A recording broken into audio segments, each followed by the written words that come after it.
Soy Fernando Díaz Villanueva, hoy es 31 de marzo de 2017 y esto es La Contracrónica.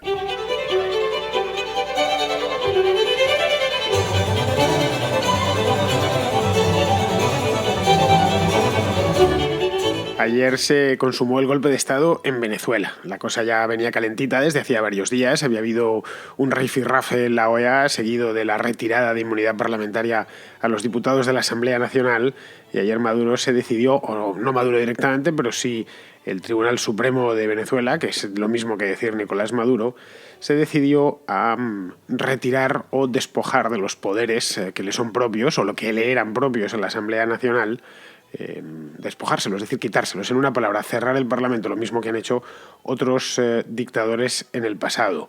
El Tribunal Supremo venezolano es una marioneta del chavismo, eso es algo que todo el mundo sabe, y ha empleado pues una triquiñuela legal. Ha dicho que estaban en desacato, que la Asamblea Nacional estaba en desacato, y el hecho es que la Asamblea Nacional, el único desacato que había tenido es que está en manos de la oposición desde las elecciones que recordamos todos del mes de diciembre de 2015, es decir, desde hace poco más de un año. El hecho es que ahora ya Venezuela no puede disimular más, o el régimen chavista no puede disimular más, aunque este último movimiento era previsible, en cierto modo, porque la Asamblea Nacional era el único poder que al chavo madurismo o al bolivarianismo se le escapaba. Cuando digo el único poder es que en Venezuela hay 5 poderes. Está el ejecutivo, el legislativo, que acaba de desaparecer, el judicial, el ciudadano y el electoral. Pues bien, los 5 poderes ya están en manos de Nicolás Maduro y de su banda.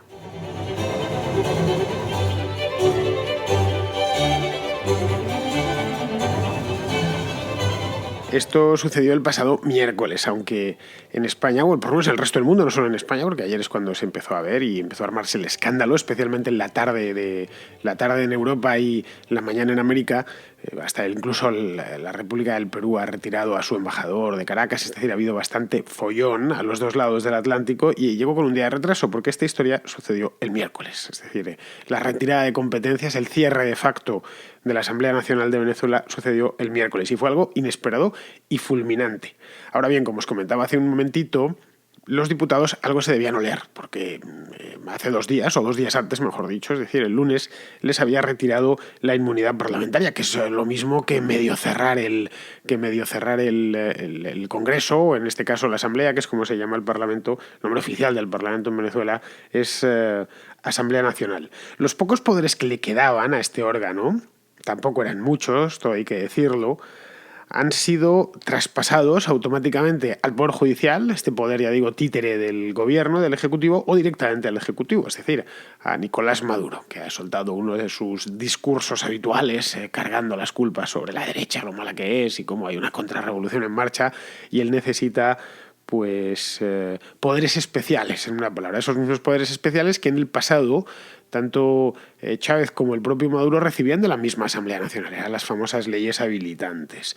Ahora lo que ha tenido Maduro es una nueva ley habilitante, pero no como tal, poned ley entre comillas, porque no es propiamente, la Asamblea Nacional no ha dictado ninguna ley ni habilitante ni de ningún otro tipo, pero ha sido una especie de, digamos, espaldarazo habilitante, de apariencia aparentemente legal, que es como sus defensores lo están vendiendo en las redes sociales y lo están vendiendo por ahí por la prensa adicta, diciendo, no, pues esto que se ha hecho es perfectamente legal y sucede en cualquier democracia, que el Poder Judicial cierra tranquilamente, es decir, despoja de sus competencias al Poder Legislativo. Bien, esto no sucede en ninguna democracia, por supuesto. El Poder Judicial, por supuesto, que puede procesar a un diputado, por supuesto que puede procesar a 10 diputados, si es que los diputados han delinquido o el poder o los jueces tienen sospechas. Primero, los jueces deberían ser independientes, cosa que no lo son ni de lejos en Venezuela.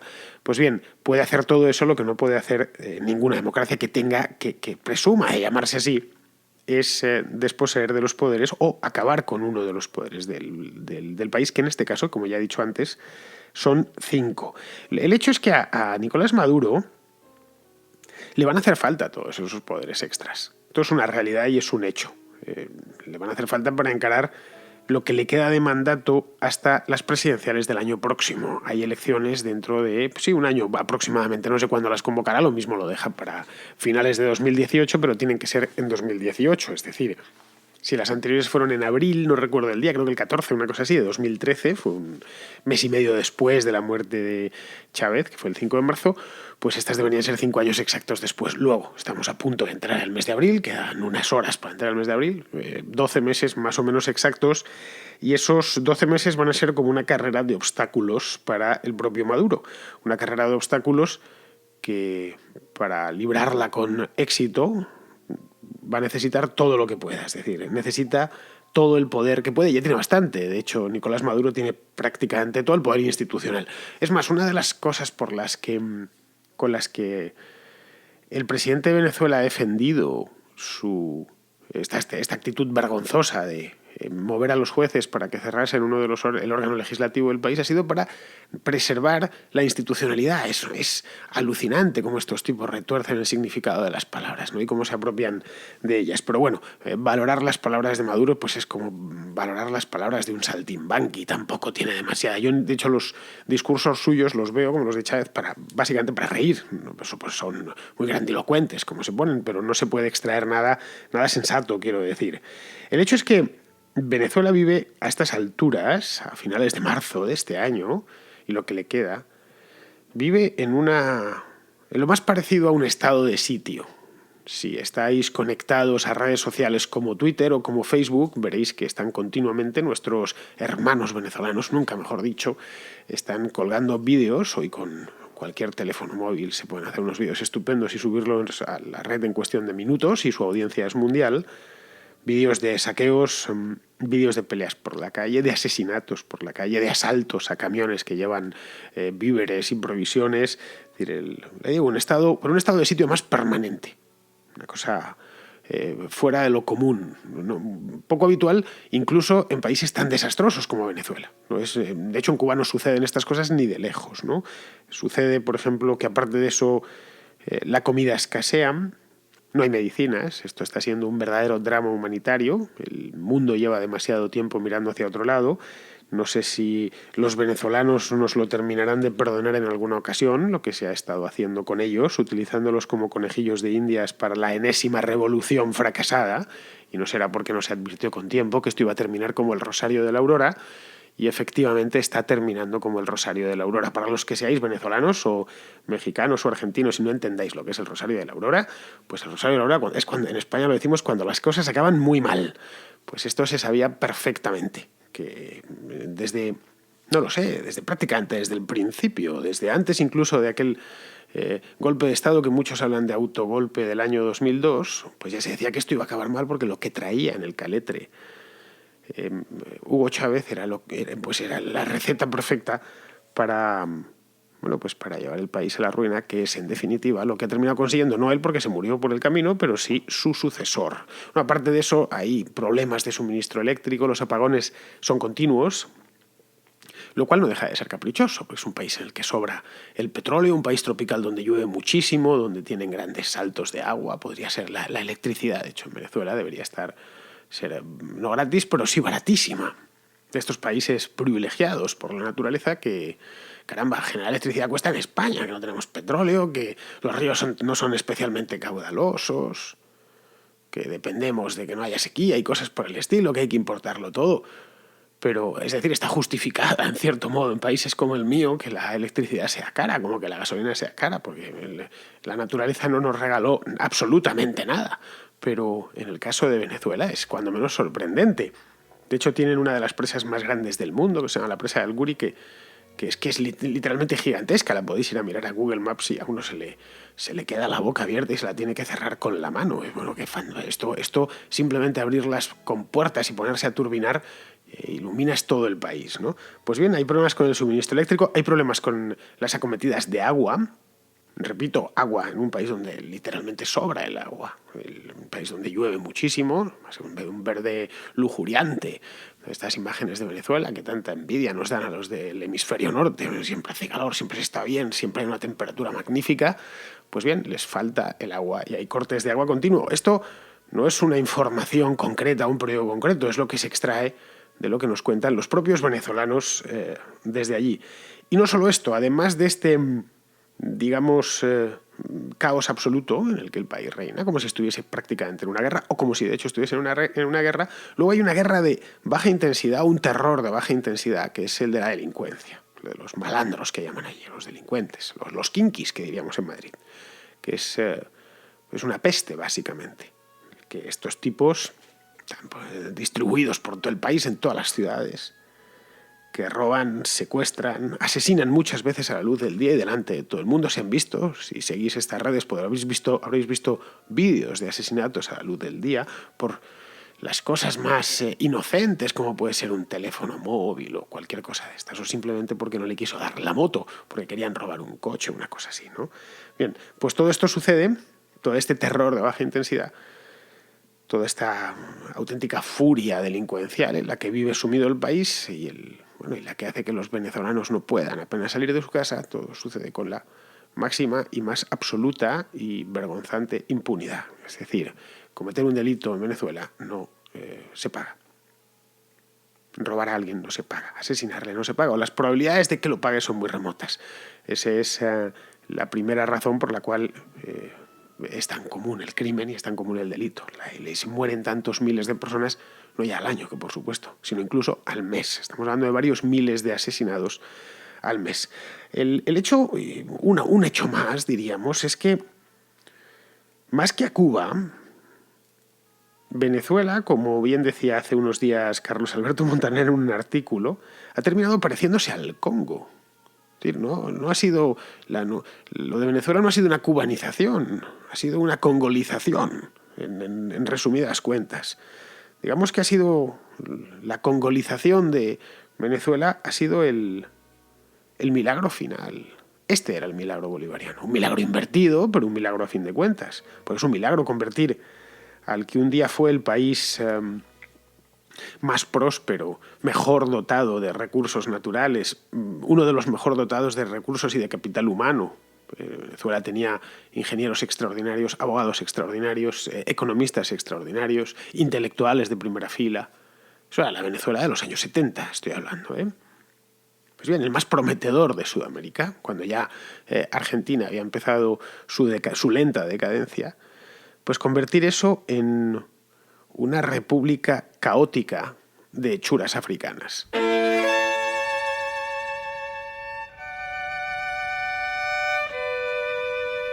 La pregunta que muchos se hacen es, bueno, si el país está tan descoyuntado, realmente a Nicolás Maduro, ¿hasta dónde llega el poder de Nicolás Maduro? ¿Hasta dónde llega el poder del propio gobierno?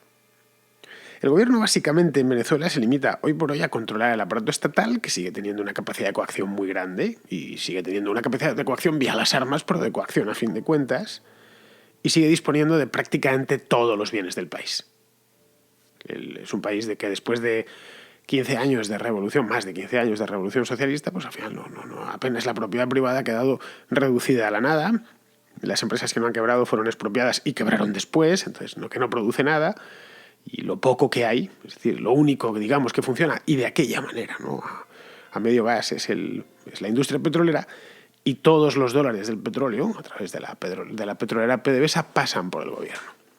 Es el que controla las manijas del oleoducto gigantesco en el que se ha convertido, oleoducto gigantesco hacia afuera en el que se ha convertido Venezuela. Es decir, toda esa cantidad, esos miles y miles y millones de dólares que entran en Venezuela todos los meses tienen que pasar por el gobierno. Es, por resumirlo mucho, el mafioso en jefe, ¿no? Nada más. De ahí que tenga esa obsesión en mantener el poder. De hecho, todo el tiempo que no está controlando y usufructuando el poder, todo el tiempo y todos sus recursos y todas sus ganas las dedica a preocuparse de que ese control lo siga teniendo. Mañana, lo siga teniendo pasado, lo siga teniendo al día siguiente. Es decir, que nunca se le escape de las manos. Entre tanto, y alrededor de eso, alrededor de ese ente eminentemente corrupto e ilegítimo como hoy por hoy es el gobierno de Venezuela, pues han proliferado todo tipo de mafias que van desde las pandillas de jóvenes delincuentes que se dedican a actividades ilegales en los ranchitos de las ciudades, es decir, los barrios de favelas, para que nos entendamos, que rodean las ciudades venezolanas, pues desde ahí tiene esa pandilla juvenil como las que uno se puede encontrar en países centroamericanos, en Honduras, en Guatemala, desde ahí hasta grandes bandas de narcotraficantes con conexiones en las altas esferas del Estado y que muchísimas veces, y hemos tenido ocasión de verlo, actúan en connivencia con esas mismas altas esferas. No es casual, por ejemplo, la historia de los narcosobrinos, o que Tarek El Aissami, como comentaba aquí en la contracrónica hace un mes, haya sido señalado por el Tesoro americano. O que Diosdado Cabello, que era presidente de la misma Asamblea Nacional, también esté señalado y no pueda salir del país y lleve ni se sabe la de tiempo sin poder salir de Venezuela, porque en el momento en que lo haga le echan el guante. No digamos ya pisar el estado de la Florida o irse a Europa, es decir, directamente no puede salir. Es decir, eso es al final en lo que se ha terminado convirtiendo el país. Claro, tienen que mantener la ficción de que el país es un país normal, de que realmente allí no pasa nada, que, bueno, tienen problemas porque el petróleo ha bajado de precio, porque se han cometido algunos errores, estas cosillas, cosas menores. Porque, por supuesto, está toda la derecha declarando una guerra económica, no sé con qué, pero bueno, está declarando una guerra económica contra la revolución socialista, y ahí están los pelucones que llaman en Ecuador, ¿no? Están los pelucones todo el día pensando a ver la manera de fastidiar a Maduro y de fastidiar a los bolivarianos. No, eso llevan ya tantos años explotándolo, eso del sabotaje interior, que ya nadie se lo cree. Es decir, a Maduro cada día le cuesta más ocultar su propio desastre de puertas afuera. A pesar de que tiene una complicidad asquerosa por parte de prácticamente todos los países del mundo, con contadísimas excepciones. Todavía le queda o mantiene el apoyo del ALBA, de los países del ALBA, pero ya sin esto de la alternativa bolivariana por las Américas o de las Américas, esta cosa que creó Hugo Chávez. Bueno, ya sin los entusiasmos de antaño, sin los entusiasmos de otros tiempos en los que chasqueaba el dedo cualquiera de estos líderes bolivarianos, y tanto los nicaragüenses como los ecuatorianos, como la presidenta argentina, se arrodillaban en el acto, ¿no? Es decir, a estas alturas puede contar con Cuba, como es lógico, que es a fin de cuentas uno de los que gobiernan y corresponsable de este desastre.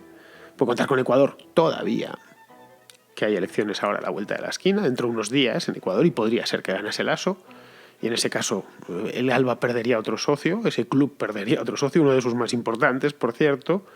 Puede contar con Bolivia, donde está Evo Morales, con Nicaragua, y con un puñadito de repúblicas antillanas minúsculas, estas que aparecen siempre, ¿no? Que si Granada, que si tal, son islotes, poco menos, y que si apoyan a Maduro en general, a la Revolución Bolivariana, es porque les regala petróleo. Es el famoso programa aquel del Petrocaribe, ¿no? Que se dedicaban a regalar petróleo a todos estos paisitos caribeños. Petróleo de no mucha calidad, pero bueno, si te lo dan a precio muy bajo o directamente regalado, decimos en España, ¿no? A caballo regalado, no le mires el diente. Pues estos no le miran el diente y además siempre le apoyan en todos los foros internacionales. Claro, el peso que pueda tener Granada o Antigua y Barbuda, pues evidentemente es pequeño. Bien, esos son todos sus apoyos. Es más, voy más lejos. La Organización de Estados Americanos, la OEA, que es un organismo momificado e inoperante desde siempre, desde que se fundó, ha terminado por despertar de su letargo, que llevaba años y años. De vez en cuando gemía un poco, sin demasiado convencimiento, pero estaba dormida respecto a este tema. Y durante esta semana, fueron los primeros movimientos, empezó el lunes y el martes, pues trató de poner en marcha una hoja de ruta para restaurar la democracia en Venezuela. Pues a buenas horas mangas verdes, ¿no? Ganas de decirle a los de la OEA. Esto se veía venir desde hace por lo menos 10 años, si no más. Y entonces no pasaba absolutamente nada y todo era jijiji, jojojo. Pero bueno, ha llegado tarde, no se les puede decir nada. No ha servido, por supuesto, de nada, porque había unos cuantos países, todos estos que os he comentado, que estaban en contra de hojas de ruta o de disponerse en contra de Maduro. Aunque claro, va poniéndose en manifiesto que el régimen está cada vez más aislado, cosa que no sucedía hace 10 años, cosa que no sucedía en el año 2007, todo lo contrario. No sé, quizá de ahí que esta ofensiva interna, que hemos tenido ocasión de ver durante esta misma semana, estos días, esto de la Asamblea Nacional, esté exclusivamente concebida para concentrar todo el poder en las manos de Maduro y de su cuadrilla, de cara a las elecciones, como es lógico, del año 2018, y no tiene otra función. decir, cualquiera que se queja, los periodistas ya no tienen lo que hay que tener para quejarse, a no ser que sean directamente unos suicidas, ya es muy difícil, la gente ha perdido, básicamente es que está muerta de hambre, no está para hacer muchas manifestaciones y más cuando te juegas la vida manifestando en Venezuela.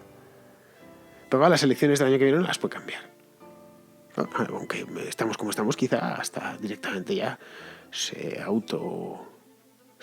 autocorona emperador, como hizo Napoleón o Bokassa, que es de la República Centroafricana en los años 70, no lo sé, posible es, viendo a Maduro, y el nivel de degradación al que ha llegado ya aquel gobierno, uno se puede creer cualquier cosa.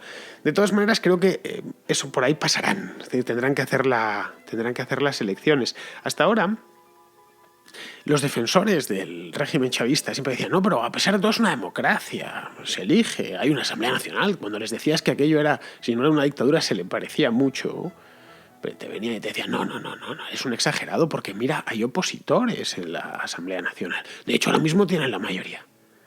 Bueno, ya han saltado, es decir, ha saltado este cerrojo, podría ser que saltase el siguiente, aunque no lo creo. Creo que las elecciones las hará. Eso sí, me da la impresión que... unas elecciones que tiene que ganar a toda costa, porque me da la impresión que las trampas habituales en el recuento esta vez no van a ser suficientes.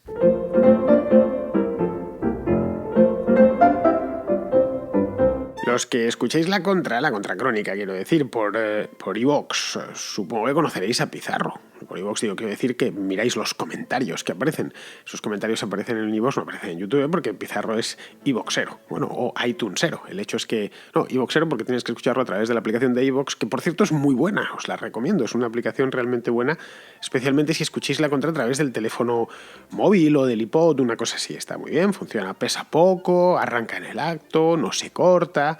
En fin, yo sí tengo que escuchar podcast, y cosa que hago bastante a menudo, no el mío, como es lógico, porque ya lo grabo, ya lo tengo escuchado mientras lo hago, pero sí el de otros autores, utilizo la aplicación porque me gusta mucho, de hecho me gusta más que iTunes, está mejor, y es una aplicación española, por cierto, es I+D español, creo que están en Barcelona y hacen un trabajo excepcional. De hecho, gran parte del éxito de la contracrónica se lo debo a ellos y a su sistema de distribución y demás, ya que están siempre disponibles. Pues bien, Pizarro, como decía, estaba en iVoox y ahora se ha pasado a mi página web, a diazvillanueva.com, pero hace cosa un par de días. Total, que le vi que entraba y dije, bueno, pues esta es la mía. Le dije que nada de mi página. Hombre, que está bien que pase a mi página y que ponga comentarios, pero que me tenía que enviar notas de voz, porque además Pizarro tiene una voz excepcional. Pizarro en realidad se llama Alejandro. Y los que escucháis desde hace meses este programa, supongo que sabréis que es médico y que vive en Madrid, porque ya estuvo aquí. Estuvo aquí en la contra, creo que fue en el mes de agosto, Alejandro, corrígeme, pero creo que fue en verano, desde luego, hacía un calor infernal. Y más iba yo con aquella herida que me había hecho de la moto, ¿te acuerdas? Bueno, pues sí que me voy a caer de la moto justo en pleno verano, que es el peor momento del mundo, esto te vas en invierno y vas con la chaqueta, pero bueno, la cosa es que era esa época en la que todavía yo grababa la contracrónica por las tardes, pero ahora la grabo de madrugada y pues tampoco me parece, no es plan, no sé, citar a alguien a las 2:45, a las 3 menos cuarto, y yo que hacemos una contra y tal, a las 2:45, bueno, te saco de la cama y luego te vuelves a meter. Bueno, al lío. La cuestión es que me envía un par de reflexiones muy sabias y muy bien hiladas, como siempre hace Alejandro en iVoox y voy ahora en mi página web, en Díaz Villanueva. Y me ha mandado un par de ellas y las voy a meter las dos. Sí, me parece que son buenas y son sobre los programas de estos 2 días últimos. La primera es sobre el que hice hace 2 días de las 3 fracturas de Europa. El número de fracturas de la Unión Europea es abrumador. Reducirlas a 3 es de un optimismo francamente impresionante. Las que planteas son recientes y acuciantes, pero no son las fundacionales, irresolubles y temibles.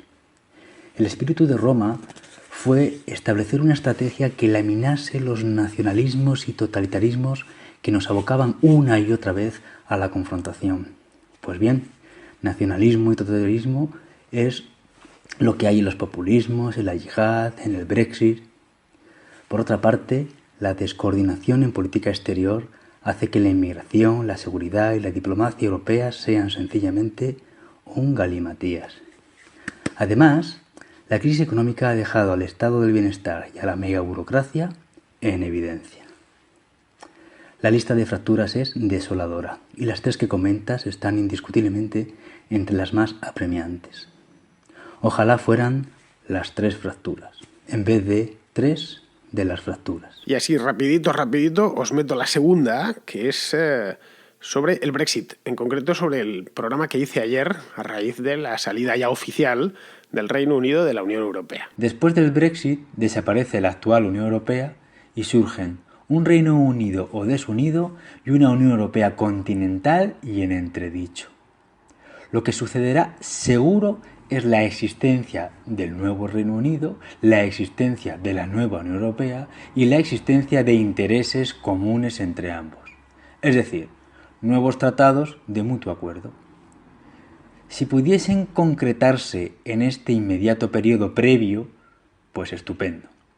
Pero dado que no es una separación consensuada y que se discute la esencia de la razón de ser de la Unión Europea, juntos nos irá mejor que por separado, pues poca euforia. Bueno, Pizarro, no hace falta que te lo diga, da gusto escucharte, espero comentarios, a ver qué os parece. A mí me parece que los aportes de este es un tipo de oyente magnífico porque no solo escucha, sino que además aporta. Y a fin de cuentas, lo he dicho muchas veces, esto es una comunidad y aquí todos venimos y soltamos la nuestra. Yo me limito a ser, en todo caso, el director de orquesta.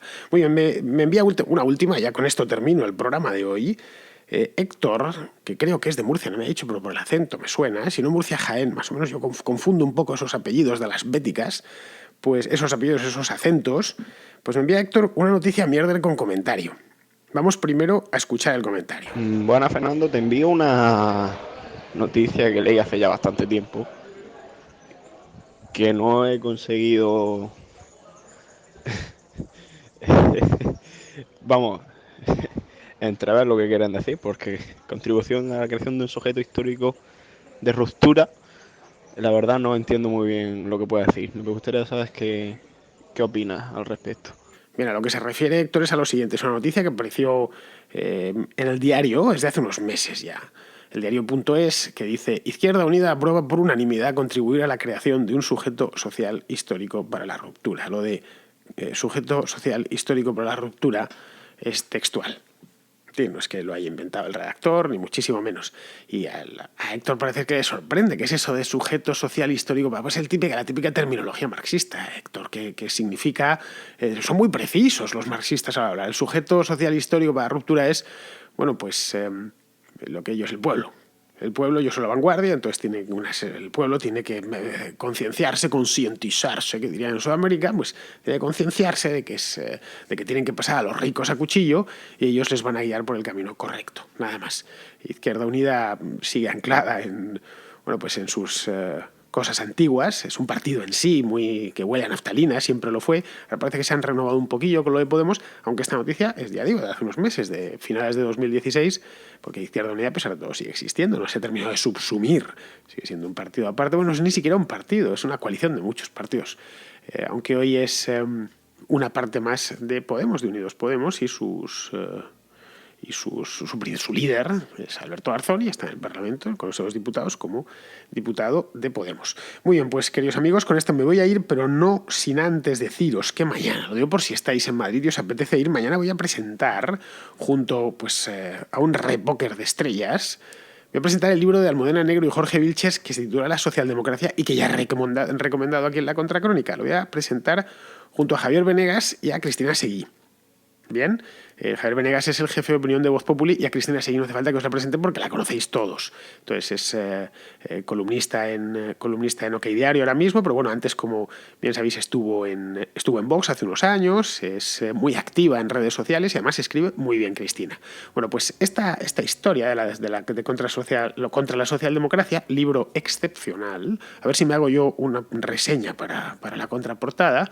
Esto es mañana en la Universidad Complutense, en la Facultad de Derecho.